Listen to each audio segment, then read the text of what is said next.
And first tonight, 4 ex-soldiers from Derbyshire and Nottinghamshire are battling to rescue their Afghan interpreter. He's in hiding with his family in Kabul after being turned away from the evacuation flights. Our social affairs correspondent Jeremy Ball has this report. He's with us now and we are under contact.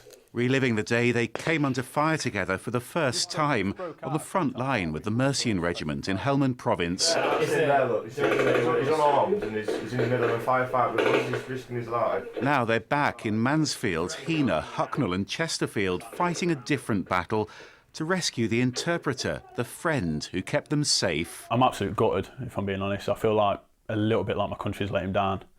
This man stood shoulder to shoulder with me in some of the biggest contacts I've ever been in. He wore the same flag as I did on his shoulder. We feel like we've left a man behind. Probably half of us won't be here if it weren't for him. I've told him we'll never give up on him because his family. He's there with us and he's unable to defend himself.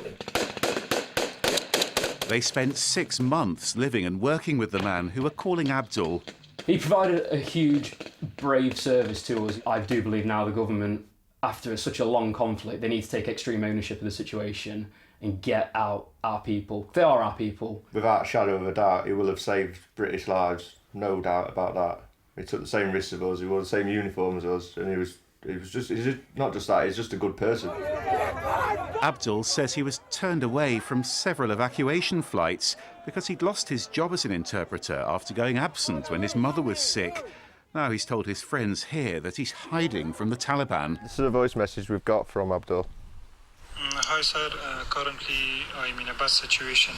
Taliban is killing the interpreter because the interpreter is the main target of Taliban because they said the interpreter is spying for the British. We are living in a very critical condition. The outside is very dodgy for me because I can't go outside. He must be absolutely terrified. I mean, you can hear the fear in his voice. And I mean, if you can imagine his situation from what he's just said, he's hiding in a basement and there's Taliban patrolling. Of course, some people say, look, it's all very well bringing families over from Afghanistan, but there are veterans here who need help. As veterans, what do you make of that? I think it's utterly ridiculous. It's disgusting that people can have those opinions, you know. He has no other option. He chose to help us. It's a load of rubbish, really. The reason he's at such risk is because he worked for us. So we surely owe him to get him over here to safety. These guys might have left the army, but they haven't given up fighting for one of their own, and they're determined not to leave him behind. Jeremy Ball, BBC East Midlands Today, Mansfield.